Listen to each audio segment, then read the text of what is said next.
The soldier had just set his old backpack down on the porch when he heard a scream from the house next door. It was a child's voice filled with panic, like someone being dragged under in the dark while no one reached to pull them out. He froze. He didn't know who the girl was, but something about that cry clutched at his chest in a way he couldn't explain. If you've ever had a moment that made you stop cold like that, stay with this story. Because sometimes the one you save turns out to be made of your own blood. Stay until the end to find out what made a man hardened by war and silence break down in tears right there on the porch of his old house. Beneath the drawer liner, the air still held a faint trace of the past. Michael peeled back the yellowed newspaper sheets, gently lifted the warped aluminum lid. The worn wooden spoons, the spice jars with no names left on them. The sugar and coffee containers were empty now, just a trace of sand at the bottom and a musty smell of what once might have been memory. He wasn't here to chase nostalgia. He only wanted to see how much of his life remained inside this house.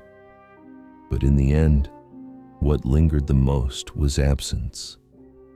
He placed his hand on the refrigerator that no longer ran eyes on the discolored patch of wall in front of him. Slowly, he unstrapped his wristwatch and laid it on the cracked wooden table. The second hand ticked forward, steady and indifferent. A small noise from the doorway pulled him back. Michael bent down, setting his backpack at the foot of the steps. His hand brushed the cold leg of a wooden chair. 5 years ago, he'd left from this same place. Back then, he had turned around to look one last time before closing the door. Not this time. Now, even his memories seemed to have turned their backs on him. He hadn't told anyone he was coming home. He didn't want a welcome party or an invitation. All he needed was to stand on the ground where his heart had once belonged.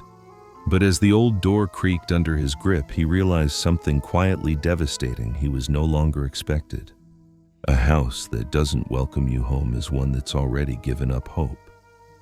That first meal back was as quiet as a prayer no one hears.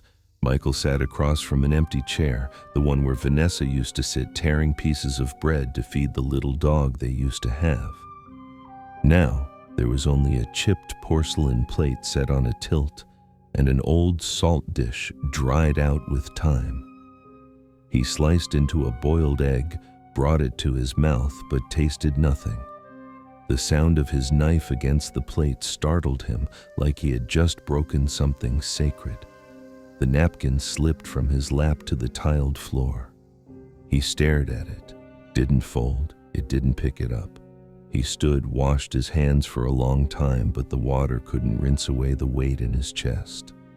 The drip of water from the sink the next morning forced him to shut off the main valve. Michael squatted among the smell of old soap and rust, tightening the clamp on a pipe when he heard a soft rustle behind him. It wasn't a car. It wasn't shoes on gravel. Something instinctual made him turn. A little girl stood at the edge of the neighbor's fence. She said nothing, didn't move.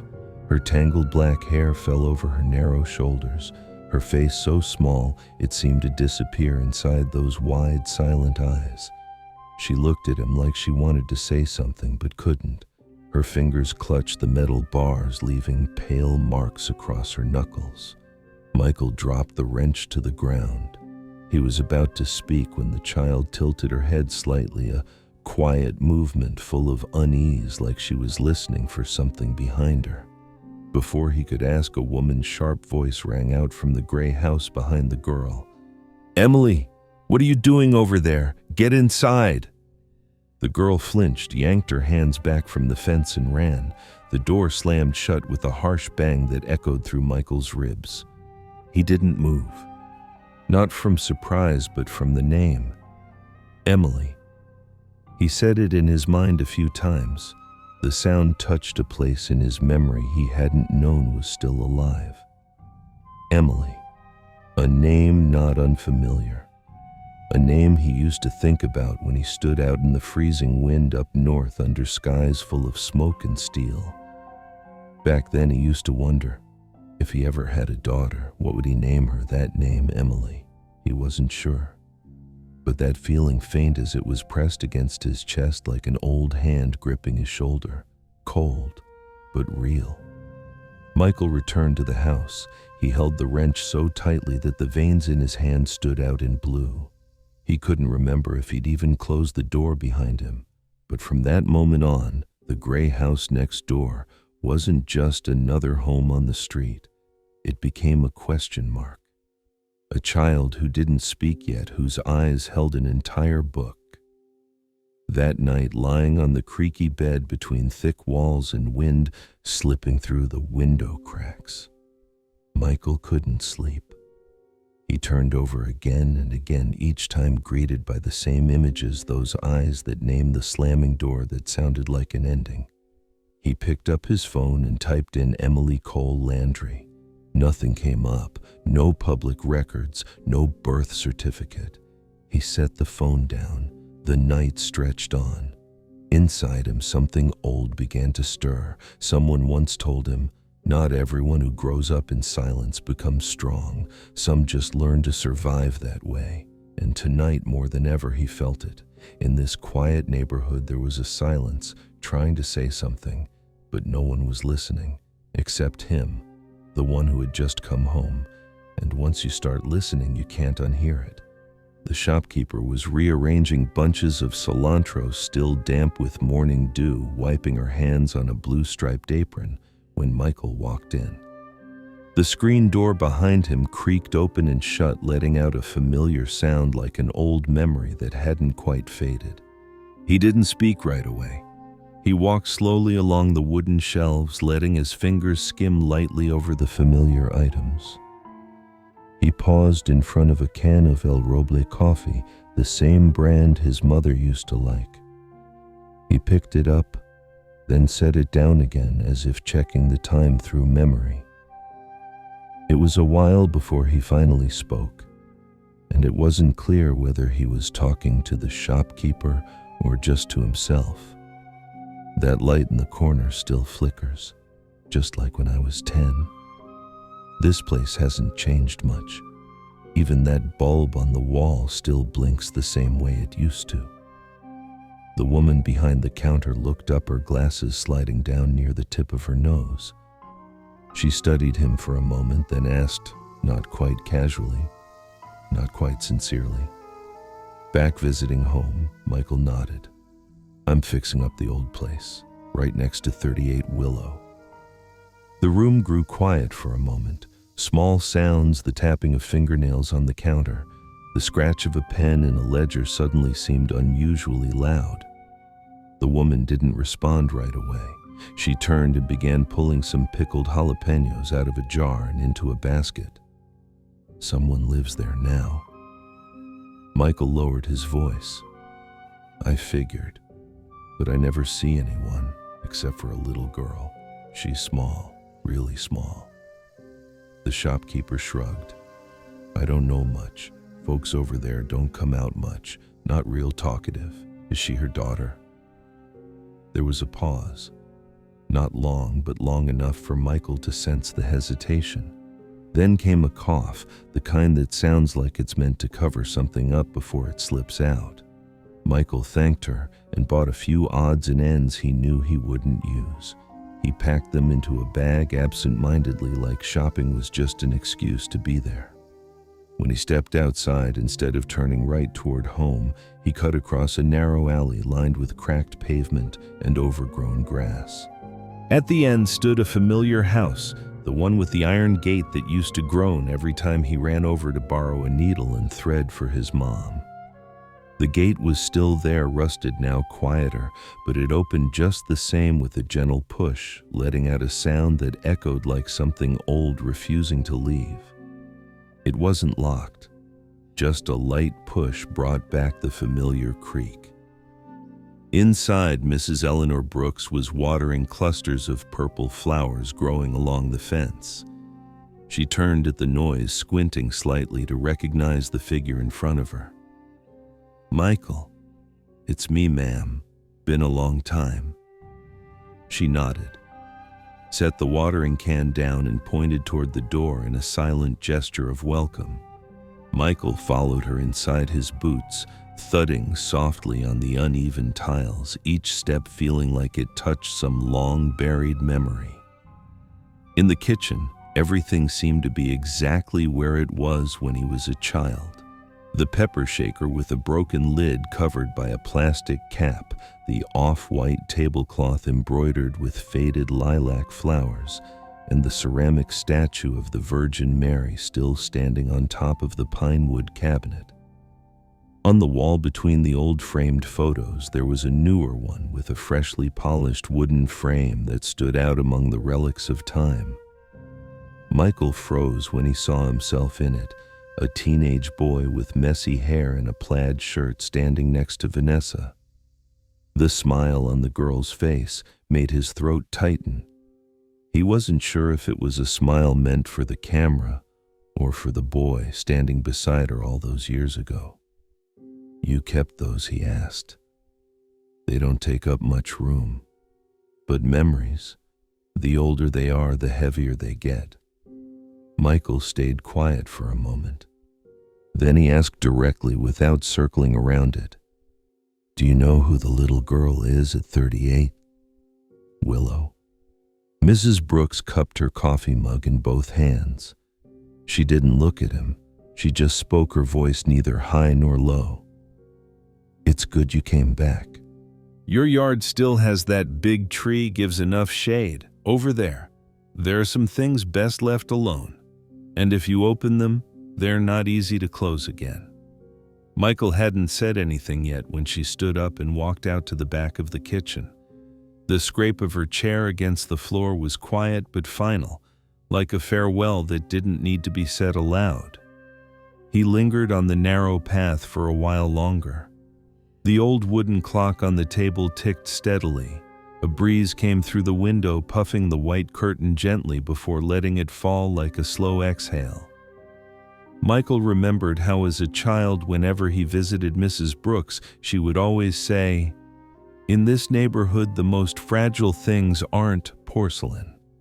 They're the stories people try to bury." At the gate, he turned and looked back. In the second-story window of the house across the street, a sheer curtain swayed faintly. There was no wind. No one appeared, but the feeling of being watched was real. And again, the door across the way closed. Not quickly, not forcefully, but enough for the hinges to groan out a sound like a warning. Some houses don't need nameplates to make people want to forget they ever existed, but some questions, once they've taken root inside you, don't stay quiet for long. They start like a faint itch in your chest and slowly begin to tap at your thoughts. Michael knew he had opened that door, even if it was just with a glance, just by hearing a name that pressed down on his chest like a weight. Emily. A name not unfamiliar, but never once mentioned in any letter. A name never written, but somehow always there, like it had been in his blood all along. That evening, as he sat beneath the porch roof of his home, the light in the house at 38 Willow went dark. Just as the old clock chimed 9 times, he closed his eyes and could hear footsteps creaking lightly across the floor on the other side of the wall. Maybe it was the girl. Maybe it was the woman this entire street had chosen to forget, but he couldn't forget. Not after seeing those eyes, not after hearing himself call her name in a dream. Some bonds don't need legal papers to be real. Sometimes all it takes is a glance to know who belongs to you. And Michael knew the peace he had searched for through all those years of war would never come. Not as long as he kept turning away from what was happening just beyond the thin wall, barely thicker than a child's breath. Some names, when spoken or seen, don't need to be repeated to pierce through the dust of time. They don't bring memories through sound, but through a feeling, a slow-burning echo with no name that stops you cold in the middle of something long forgotten. One name can be powerful enough to wake an entire chapter of life you thought was gone. Michael paused behind the slightly ajar gate, his hand resting lightly on his chest like one more beat might send his heart skipping out of rhythm. He wasn't headed anywhere in particular, just wandering through a neighborhood that hadn't changed much since the days he still called it youth. House number 38 still stood there quiet and closed off, as if it too had something to hide. At the end of the street, a faint metallic clatter rang out, probably from someone pushing a cart piled with scrap. The air carried the strange mix of burnt orange peels and scorched bread, a scent that reminded him of the wood stove in his grandmother's kitchen. Everything looked normal, even dull, but that dullness unsettled him more than he could explain. A silver sedan backed out of a driveway. The car door shut softly but with finality. Vanessa came out first, her hair pulled tightly into a bun, eyes just as cold as they'd always been, untouched by any springtime warmth. Emily followed behind her, her light blue backpack brushing the backs of her shoes, her small, fragile frame nearly folding with each gust of wind. She glanced behind her, not because she sensed someone watching, but as if it was a habit too deeply ingrained to ignore. The kind of glance that only comes from growing up in fear. Michael bent slightly, pretending to adjust the cuff of his pants, but his eyes never left the backpack swaying behind the little girl. A small plastic name tag dangled from a frayed edge, the white trim chipped and faded. The text, printed clearly in black ink, read, "Emily Cole Landry." There was no denying it, not a letter too many, not a surname missing. The name struck like a slap to the memory, as if it had never left him since he walked away. Only now it had form letters weight. He didn't move. One hand braced against his knee, the other trembling just slightly, though no one could see.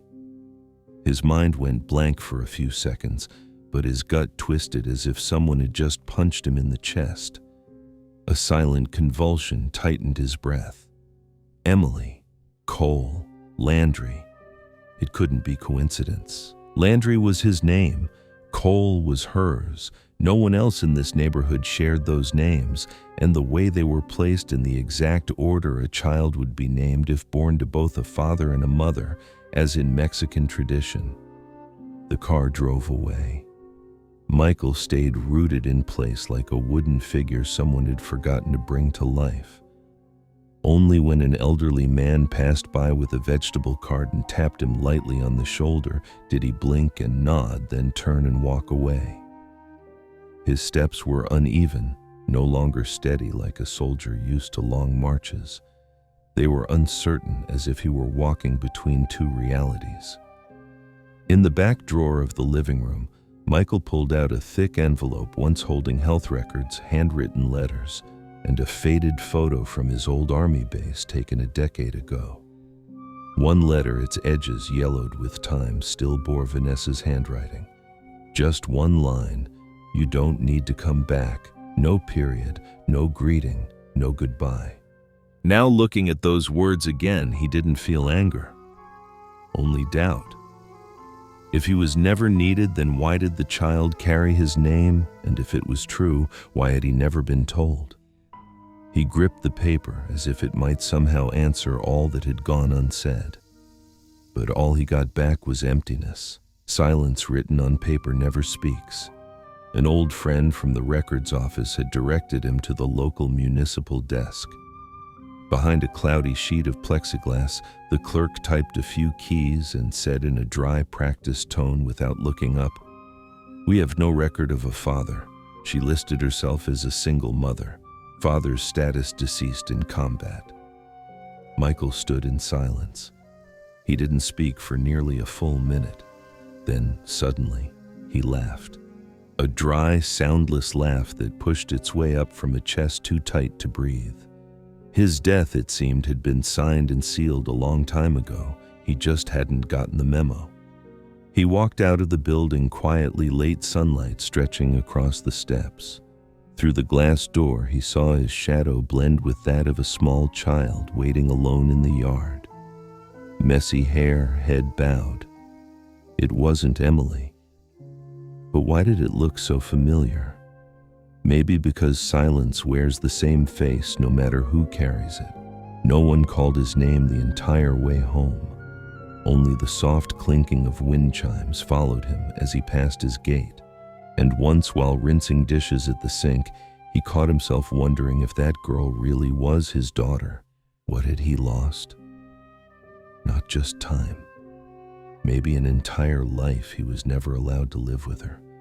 That night he turned off all the lights. No radio, no tea, just the dark and the slip of paper with her name still clutched in his hand. Each letter cut into him not with pain, but with doubt. Not knowing what to believe hurt more than anything else. "Emily, whose child are you?" he whispered like someone lost in an unfinished dream. The question echoed in his mind over and over, refusing to let him rest. Some things aren't forgotten because we forget. Some things disappear because we buried them too deep. But certain truths, no matter how well hidden, have a way of coming back right when you least expect them. Not every wound needs to be spoken aloud because there are nights so still that even the sound of breathing becomes witness to injustice. The things adults believe children will forget often leave the deepest marks in their silent, fragile memories. Michael stepped into the backyard carrying a loosely tied trash bag. The sour smell of old fruit peel floated up, but he barely noticed. The wind wasn't strong, nor was it cold. Yet something made the hairs on his neck stand on end. A faint metallic clink, then silence. It wasn't the sound of a bottle being tossed, nor the breeze. It was something else, something moving slowly. He stopped when a dim light spilled from Vanessa's porch next door. The yellow flicker from the old lamp blurred the edges of everything around it, but near the back wall at the far end of the yard, a small figure came into view. No sound, no unnecessary movement, just the kind of presence that gripped his throat as if he had already recognized something before his mind could catch up. The child wasn't standing upright. Her small hands clutched a worn plastic bucket, the rim cracked. Water spilled over the edge, dripping onto her bare feet. She didn't speak, didn't cry. But Michael could feel another kind of sound, one that came from silence. The kind of silence that wasn't peace, but evidence. Emily bent over the bucket washing something. Her thick hair hung down across her cheeks, hiding most of her face. When she reached for a towel on a nearby hook, the light fell across the back of her neck, and that's when Michael saw it. A dark bruise ran from the nape of her neck down her right shoulder, spreading across her back like the mark of a cord that had once cut into fragile skin. It wasn't the kind of injury children get from tripping or bumping into something. It had the pattern of repetition, the shape of familiarity. The bruise was uniform, as if printed by a hand that had done it more than once. The sight chilled him to the bone. He took a step back, then quickly crouched into the shadow beside the rotting wooden fence. His hands trembled, but he managed to pull his phone from his pocket. The screen glowed faintly, echoing the heaviness in his breath. The first photo came out blurry, his finger pressing too soon. The second, steadier, clearer. He snapped it, then turned off the screen. His palms were damp with sweat soaking the fabric of his sleeve. He couldn't step forward, couldn't turn back. His feet felt rooted in the cold concrete. Each breath was a struggle, and with every breath came memories rising like water, lifting up long-forgotten wreckage. When he was little, he had once been held down in a bucket of water for spilling a pot of soup. His mother never used a belt, but she had her ways. No shouting, just the pressure of a hand cold water and the neighbor's glance that flicked over and away. Back then, Michael used to wonder if someone had just stopped and asked, "Are you okay?" Maybe everything would have been different. Now he was the one walking past, but he didn't have the right to just walk past. The sound of Vanessa's metal door opened and shut quietly. Emily was gone. The light still glowed, but the small figure had melted back into the dark wall. Michael inhaled deeply and turned toward his house. He didn't need to open the photo. He could still see it clearly. He wouldn't forget. That night he didn't sleep. Sitting at the kitchen table, he switched on an old recording device, one of those used to tape music years ago. He placed it on the window ledge, pointing the mic toward the house next door. He wasn't waiting for anything specific. Just once, just a sign. Near midnight, footsteps echoed. No music, no TV. Just the creak of floorboards, sharp and angry. Then came a muffled cry. It didn't last long, wasn't even a full word, but it rasped like the throat of someone being choked. Michael closed his eyes and listened. Floorboards, running feet, a click of a lock, then a barely audible sound that stabbed him in the chest. Someone was whispering "Daddy," but said it like a confession. He rewound the tape, played it again, then again. It was never clearer, never fuzzier. That ambiguity shook him. If the child had spoken louder, he might have doubted, but when it was only a breath broken mid-word, it became a plea. Michael stood up and walked into the living room. On the table lay a form declaring legal parenthood unsigned. He picked up a pen but wrote nothing. Instead, he replayed the audio again, hit play, and the child's voice echoed once more, this time needing no explanation. He switched on the living room light, then turned it off, switched on the kitchen light, then off again. Senseless actions meant to push back the helplessness pressing down inside his chest. Not because he didn't know what to do, but because he knew exactly what he had to do. Part of him wanted to storm over and bang on the door, demand justice with his own hands. But another part knew if he did that every piece of evidence would be denied, erased, and Emily would go back into that same dark silence, as if nothing had happened. He pulled a scrap of paper from the kitchen drawer and scribbled a few words in blocky print. "Don't act out of anger. Stay calm. Call the proper authorities." He stuck it to the TV screen with an old strip of tape, a reminder for the moment he might lose direction. Then he returned to the table, placed his phone down, opened the recording folder, and named the file. Emily, Evidence 1. Then came the photo. File name, Bruise Bucket. An hour later, as the clock's hands nudged past 3, Michael finally closed his eyes. He didn't sleep. Just rested his head against the chair, mouth dry, eyes stinging. His heart held in place by a vice of fury and a father's love that had never been given the chance to grow. On the fridge, a drawing from the neighbor's kid still hung from last week. It wasn't from Emily, but now it evoked something else. A gray-haired man holding hands with a little girl beneath the sun, and he wondered if one day Emily drew something, would he be in it?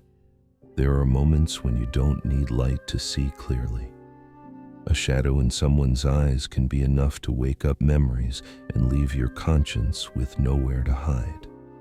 Michael's father had once said that standing outside his son's bedroom late at night, too afraid to knock. Now Michael finally understood. In his hand was a thin envelope deliberately addressed with the wrong name and street number. Inside it was empty, no letter, just an excuse to stand at this door and open a conversation that had been left unspoken for years. His clothes still carried the scent of burnt wood from the day before, when he'd set fire to the old signs from a life he no longer wanted to live. Not to forget, but to start again, as someone different, as a father, if that's what he truly was. Michael took a deep breath, not from nerves, but because the long silence behind the ash-gray door was suffocating. He had heard many kinds of screaming in the military, but the silence of someone you once loved could crush you faster than any battle cry. The door opened with a sharp creak. Vanessa stood there, her hair tied up in a messy bun, her blouse missing a button, a kitchen towel still clutched in one hand. She looked exhausted, but her eyes were sharp as ice. There was no surprise in her face, no welcome, as if she had always known this moment would come. "What do you want?" Her voice was hoarse and direct. No greetings, no pretense. Michael held out the envelope, avoiding her eyes. "I think the mailman made a mistake. This was delivered to your house." Vanessa didn't even glance down. "I don't take letters without my name on them. I didn't come because of the letter. I just needed to say something." A brief silence stretched between them. Vanessa stared at him, then stepped back and opened the door a little wider. "Come in, but make it quick. I'm in the middle of something." Michael stepped up onto the porch and froze. Down the hallway behind Vanessa, a small shadow hovered against the wall. The child didn't stand in the light, but kept close to the darker side where the ceiling bulb didn't reach. In that moment, Michael's heart stuttered. Those eyes, he had seen them before, staring out from his own reflection as a boy waiting behind the front door for a mother who always came home too late. He didn't speak right away, just shifted the envelope in his hand as if to remind himself why he was there. But no words were needed. The most important thing had already appeared silently from the shadows. "What's her name?" he asked, keeping his voice steady. Vanessa folded her arms, tilting her head slightly. "You really have time to ask questions that don't concern you." Michael didn't look away from the hallway. "I'm asking because I need to know if I'm standing in front of something that was kept from me." She gave a bitter laugh, like someone reciting an old script. "The truth. After all these years, you disappeared without a word. You think you get to come back and demand answers. You think I owe you anything. I was called back on duty. I didn't know that you were pregnant. If I had known, I wouldn't have stayed away this long." Vanessa stiffened, clearly not expecting that, but she quickly recovered. "Who told you that old gossip, Eleanor? Or did you snoop through my files?" Michael shook his head, slow and deliberate. "I just saw the name, Emily Cole Landry. I don't need a birth certificate to know when my own blood is living in the house across from mine." Vanessa stepped forward, placing herself between him and the hallway. "You don't get to walk in here making assumptions about who belongs to who." "I'm not here to claim anything. I'm here because I can't ignore what I saw, a child living in fear and silence." Emily stepped forward, not on purpose. She held a small towel, quiet and still. When her eyes met Michael's, time stopped. No smile, no sign. But something passed between them, deep and wordless, something only the blood could understand. Vanessa glanced quickly, then moved to block the space between them. "Emily, go back to your room, now." Emily said nothing. She lowered her eyes and retreated into the dark. "You shouldn't have come back. Nobody needs you here. All you do is stir things up." Michael didn't reply. His hand still held the envelope like it contained a torn piece of time. It wasn't Vanessa's words that broke something inside him. It was the way Emily had looked back at him one last time. That glance didn't ask questions, didn't accuse, didn't plead. It simply existed, quiet but heavier than anything adults say when they try to deny the truth. It was the look of a child who had waited too long for something they no longer dared to hope for. He stepped off the porch in silence, like someone who had opened a door to the past, but wasn't ready to walk all the way through. He didn't turn around, not out of coldness, but because he knew if he saw that look again, he might never leave. Each step felt heavier, as if the ground itself wanted him to reconsider every moment he had missed. When he was a child, his mother used to say, "Blood never disappears. It might run in another direction, but it always finds its way back to the heart." Now, Michael walked on with a heart no longer whole, but he knew where it was taking him. He had once believed responsibility was all he needed, but now he knew he had never stopped being a father. He just hadn't been told. And a name whispered from the dark had called him back to the part of himself that had been missing for far too long. He didn't know what he would do tomorrow, but he knew one thing. He would not let that look disappear again, not now that it had for the first time said his name. The ticking of the clock moved slowly, one beat at a time, on the worn white wall next to the window. In the small kitchen, Michael Landry sat still as stone. His coffee had long gone cold, leaving a faint brown ring on the old wooden table. The scent of laundry detergent from the neighbor's clothesline mingled with the faint smoke from someone's charcoal stove, but nothing could mask the emptiness rising steadily in his chest. He picked up his phone, its screen cracked along the edges. His finger hovered over the call button. On the other end was Child Protective Services, a line of numbers that could represent either hope or the all-too-familiar disappointment of those who had once believed in the system. The third ring sounded. "This is Child Services. How can I help you?" Michael gripped the handle of his mug a little tighter.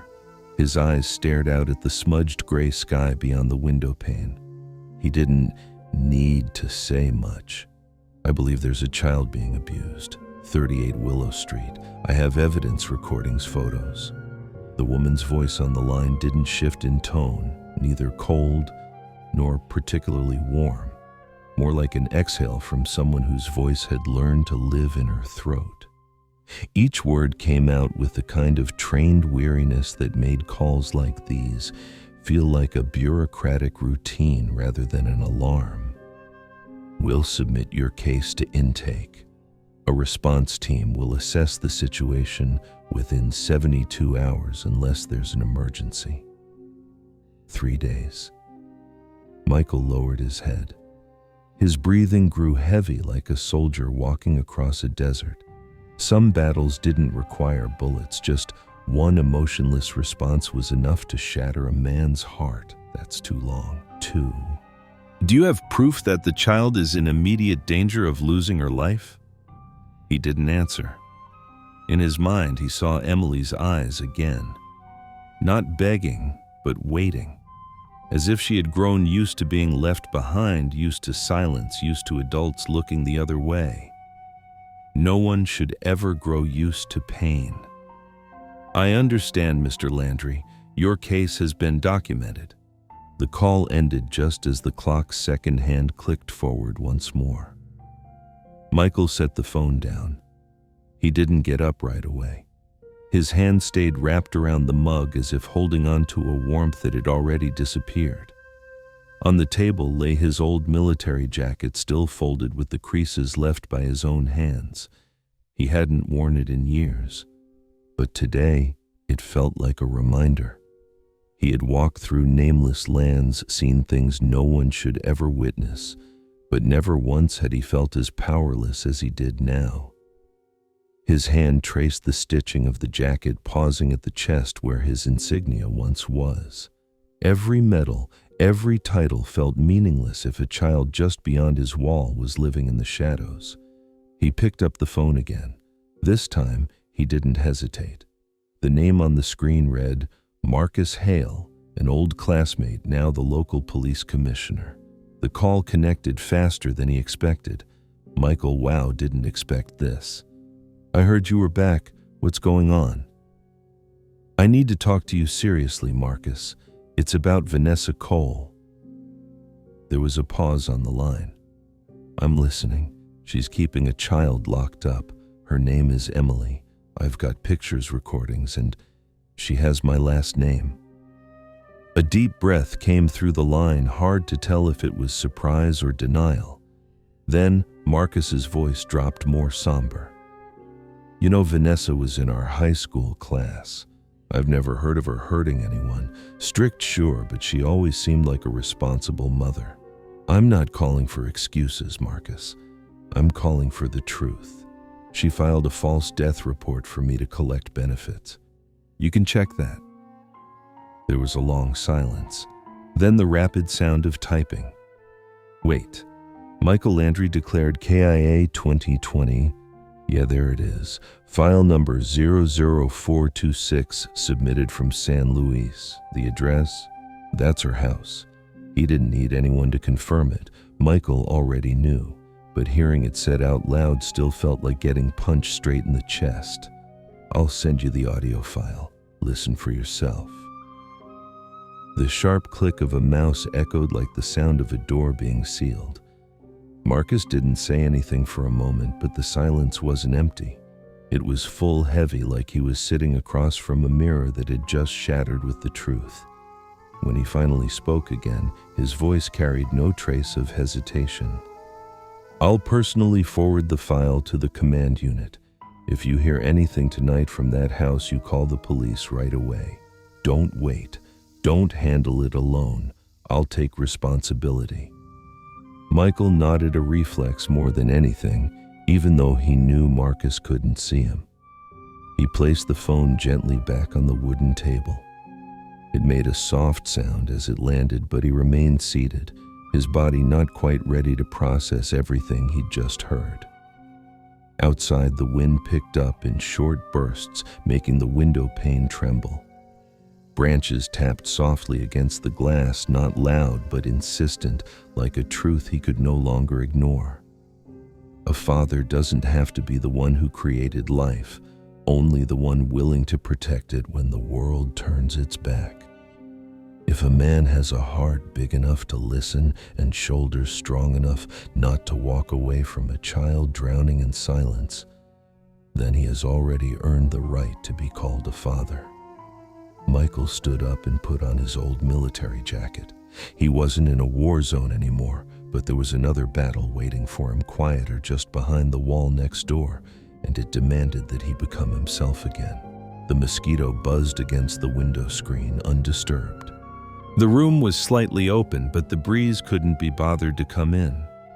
Michael sat there, surrounded by a silence that had no name. His hand resting on the worn wooden table, where a dry coffee ring had stained the surface like a quiet memory. From the old tape recorder, a child's voice played back thin as a thread. Each time he rewound it, it tightened something in his chest. No one should ever have to hear a plea for help over and over again, but he didn't know what else to do. The phone screen flickered low battery warnings, but he hadn't plugged it in. His finger hovered, then pressed play again. One more time. Emily's voice came through, broken like before. "Daddy, I don't want to anymore."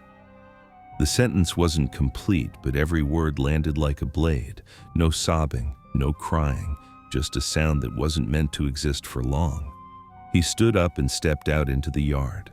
His feet felt like they were pressing into thick air.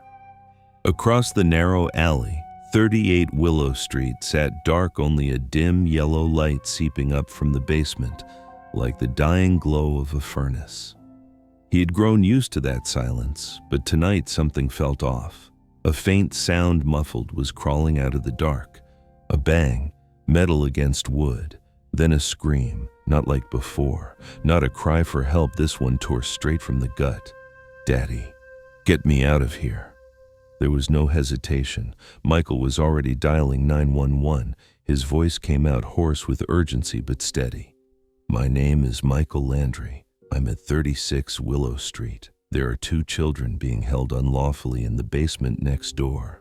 I have recordings, photos, and I'm the legal father of one of the children." The dispatcher didn't ask many questions. Maybe they'd already been alerted. "Officers are en route. Please stay at a safe distance." Michael ended the call and set the phone on the fence. His eyes never left the house across the way. His hands had stopped shaking, but his heart pounded like war drums inside his chest. 12 minutes later, red and blue lights flashed at the end of the street. The first to arrive was a squad car followed closely by an unmarked white pickup truck.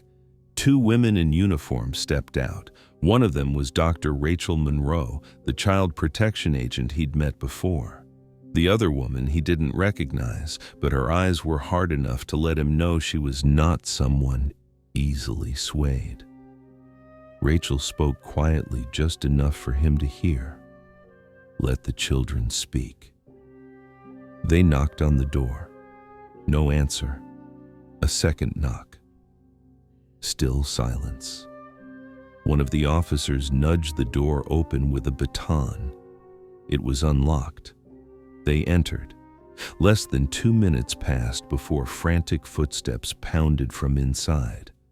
A girl with wild curly hair burst out the door, her face smeared with grime, clothes hanging off her like she was wearing someone else's size. She froze at the threshold. "My name's Zoe." Her voice rasped, likely from too much crying.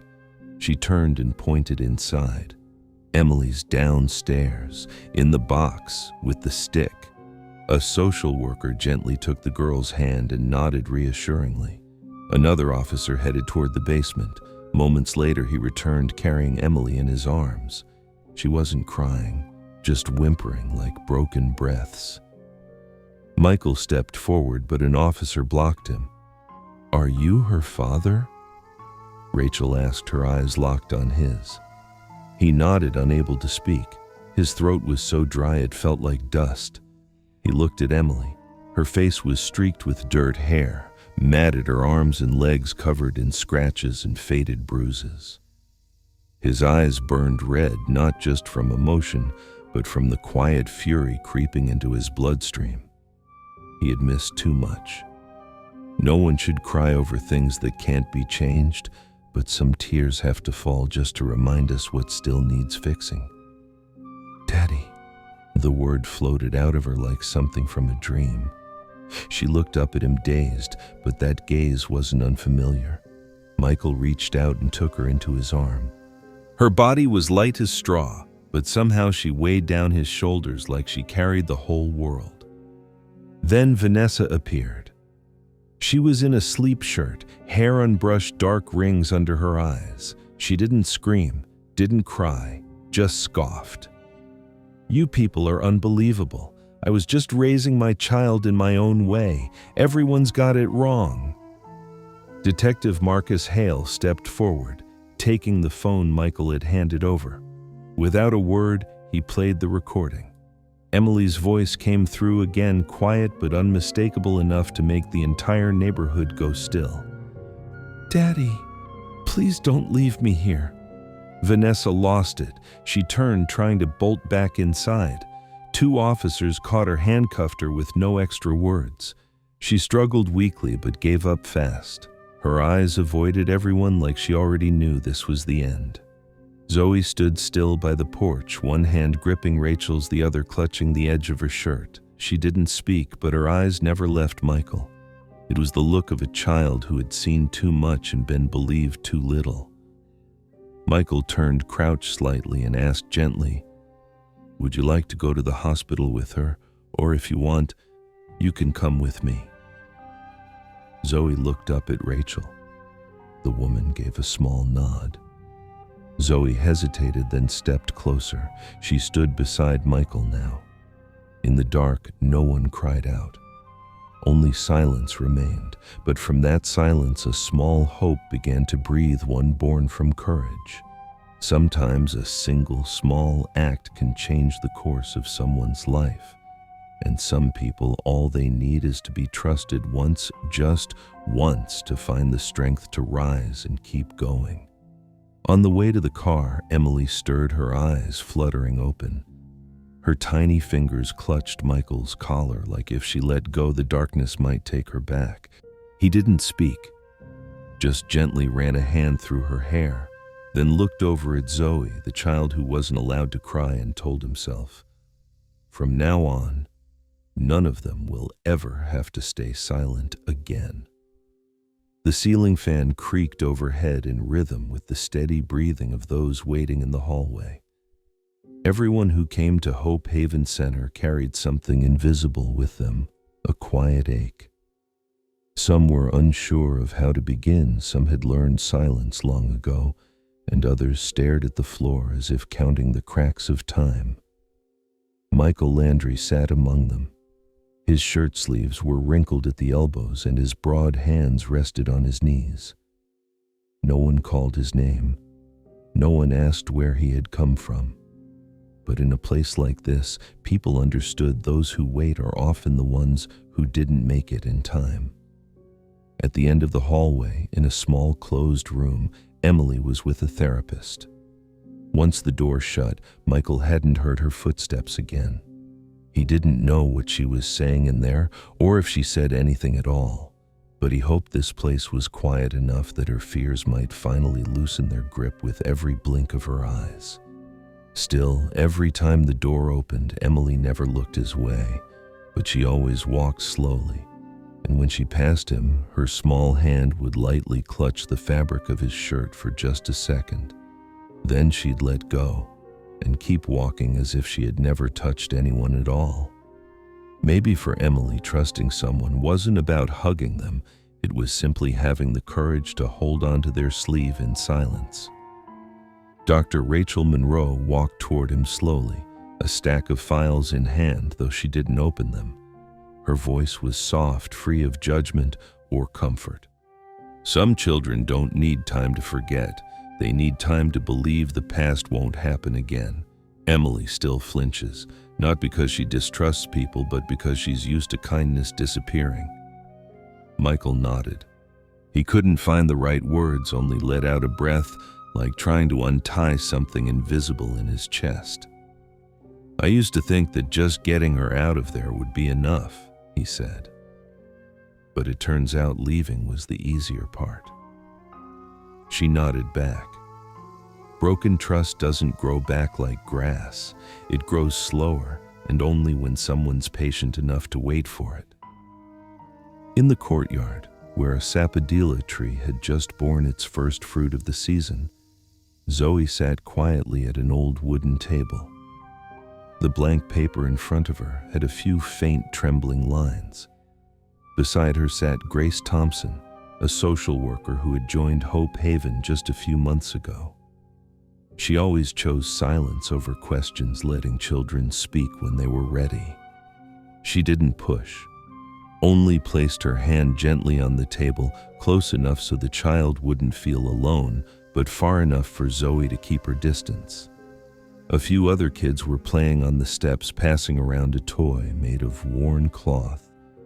But Grace's eyes stayed on the girl at the table, as if the whole world had been too loud for her. Zoe was the quietest child in the group, but today she reached out to Grace. "Miss, do you remember Martine?" Grace turned, nodded gently. "I do. He lived with Vanessa before you, right?" Zoe nodded. She yelled at him a lot. Every time he cried, she'd take that wooden stick, the one with the round hole, and hit his legs, his arms. One time she stained a white shirt red. Grace held in a breath. "And then what happened?" Zoe looked down, drawing an uneven circle on her paper. "One night I heard a scream, then no one ever saw him again. She said he was moved, but I didn't believe her." Michael stood behind the glass, watching the fragile movement of the girl at the table. He didn't need to hear to understand, because sometimes silence speaks louder than stories. As Zoe bent her head, her small fingers twisted the corner of her paper, as if holding on to a piece of memory that hadn't been allowed to fade. There was something in her eyes that told Michael the fear didn't live in the past. It lived in the fact that no one had confirmed it was over. That afternoon, Michael met with Grace. They sat on the back porch, where there were no desks, no files, just two adults trying to make sense of what no one wanted to believe. Is what Zoe said true? He asked, his voice calm without accusation. Grace stayed silent, then nodded. We don't have any record of a child named Martin after that day. No transfer file, no signature, no confirmation of a last sighting. Michael closed his eyes. A beat of silence passed. Did he leave anything behind? Grace shook her head. Just a white shirt, stained red at the wrist. Did he have curly hair? Michael asked. No, straight brown, just like yours. Grace looked up. Michael didn't react much. He just brushed his palm softly as if something had landed there. Then he stood up without another word. That night, Michael sat at the edge of the bed. The soft nightlight cast a golden breath over Emily's hair. She lay on her side, not crying, not turning toward him. Every time he gently stroked her hair, he reminded himself he still had a chance. Maybe Martin had slipped into the world's forgetfulness or sunk into a silence no one dared to name. But Emily was still here under his fingertips, still warm enough to be afraid, still real enough to hope. Some memories once fractured can't be repaired with apologies. They can only be held gently again and again. He whispered, not knowing if Emily could hear. Grown-ups can make mistakes, but a father doesn't get to miss the look in his child's eyes. Emily didn't answer, but her hand rested on his, very softly, as if testing the temperature of trust. A thin sheet of paper slipped from a file that had just been closed.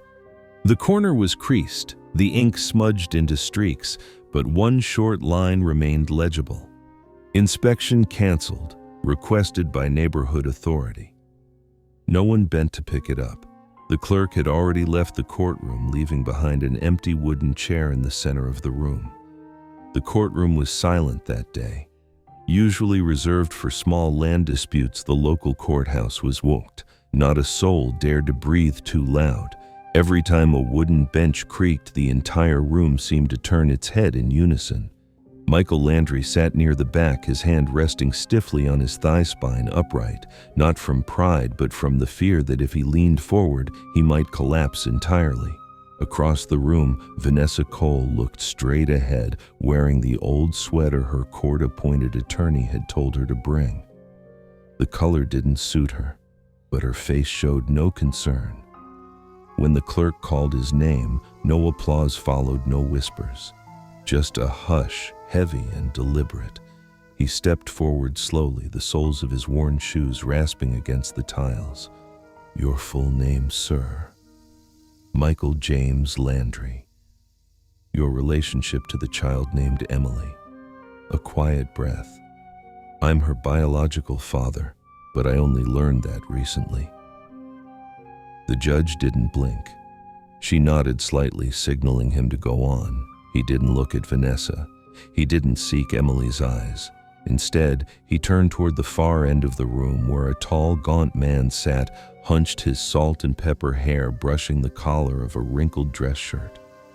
It was the neighborhood coordinator, the man Michael once thought would have spoken up sooner. Today, the man stood slowly but decisively to give the first testimony. I need to say this. I was invited to Ms. Cole's home for dinner several times. She always behaved properly, participated in community events.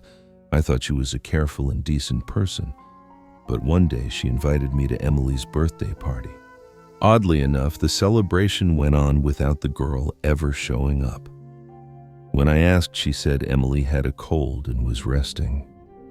I didn't ask more. I thought it was a small thing. But now I understand that small thing might have been the start of something much darker. Michael didn't blame him, or the others who sat in silence while hearing cries in the night. Sometimes silence cuts sharper than any blade, but the deepest pain isn't the one others inflict. It's the one born from not having the courage to speak up. The footsteps of Dr. Rachel Monroe echoed from behind. She opened her folder and began reading aloud, voice steady and crisp. Emily, age 5, presents signs of avoidant emotional disorder.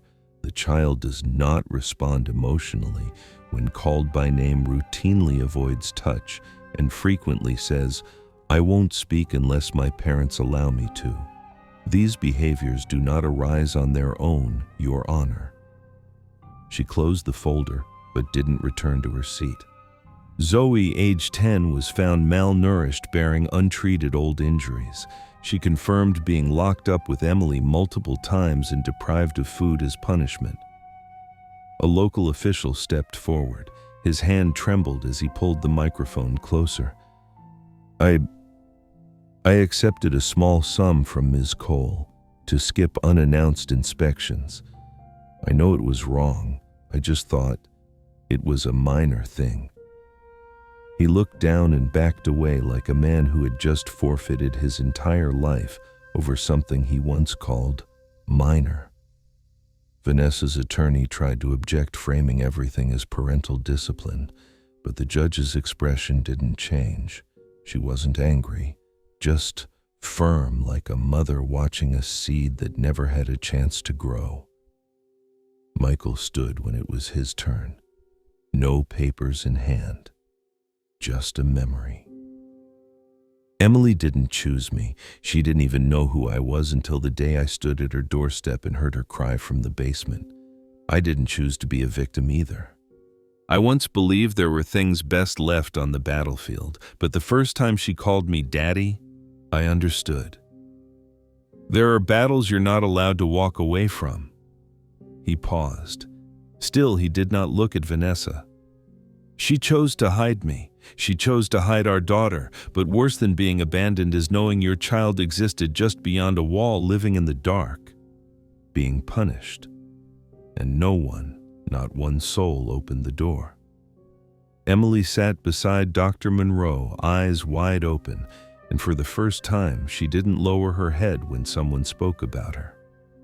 The trial ended with an 18-year prison sentence for Vanessa Cole Mendoza. When 2 officers escorted her past Michael, she didn't scream or beg. She just turned, smirking. "That kid will forget you." Michael didn't answer, but his hand was holding Emily's. Not too tightly, not too loose. She didn't look at her mother. She didn't pull away. She blinked, then whispered, barely audible, "I remember Daddy." A lifetime isn't always measured in years. Sometimes it's in a single hand held at the right moment, strong enough to keep a drifting soul from being lost. Outside, sunlight poured evenly over the courthouse roof. A bird glided past the open window. No one noticed, but its shadow moved across the wall behind Michael, slicing the room in two, past and present forever divided. They say sometimes the most tightly shut doors are opened by the smallest hands, and sometimes what makes a person stay isn't duty, but the gaze of someone who can hold your heart without a word.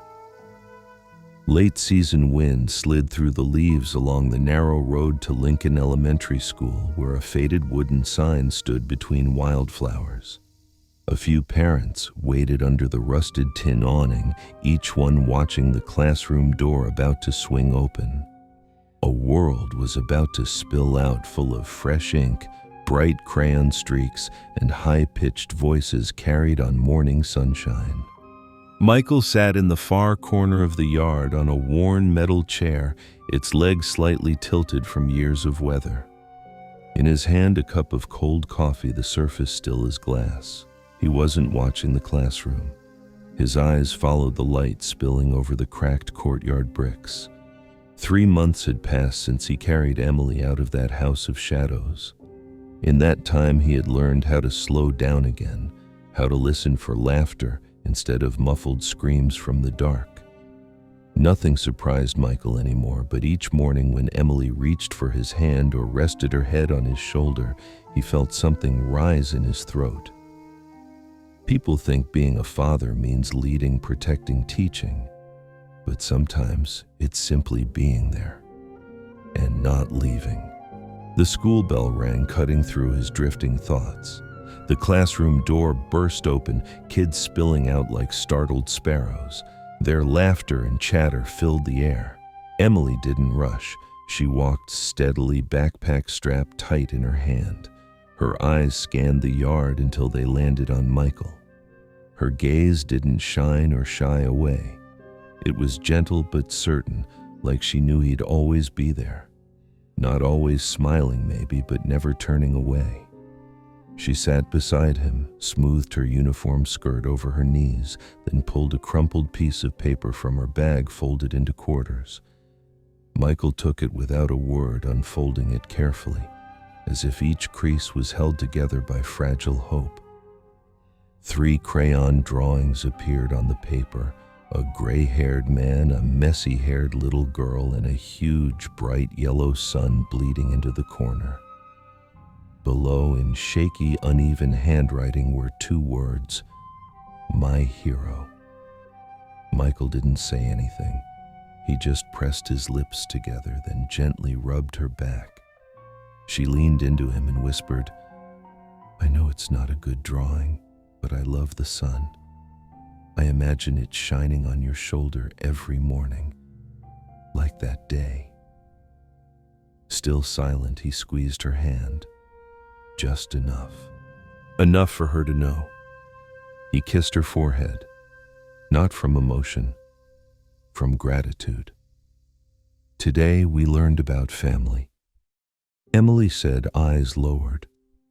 The teacher asked us to draw someone we love. Some kids drew their moms, some drew grandparents. I drew you, but I didn't tell the whole story because I didn't want anyone to feel sorry for me. Michael nodded. I understand. Some stories aren't meant to be told in full. Some things we keep for ourselves as reminders of what we've survived. Emily smiled faintly. Like how you never told anyone you slept in the woods for 3 weeks in the army. Michael laughed softly. Who told you that? Zoe, she heard you talking to the doctor. She remembers everything. Emily tilted her head playfully. But she said not everyone who goes into the woods is a hero, only those who come back for someone else. Michael thought about that. He never considered himself a hero, but if he hadn't returned that day, he might never have seen this drawing. That made him feel luckier than any medal ever could. That afternoon they stopped by the market as usual. Emily picked out a packet of daisy seeds. I want to plant them by the window, so when you look out even on gray days, you'll see some sun. On the way home, Michael pulled over by the old photo shop. He went in, bought a simple wooden frame. When they returned, he took down an old photo of himself in uniform and replaced it with a recent print, a snapshot in the backyard. He and Emily, hands muddy, hair a mess, but smiling with something too real to fake. Emily looked at it, then asked, "So we don't have to remember anymore, right?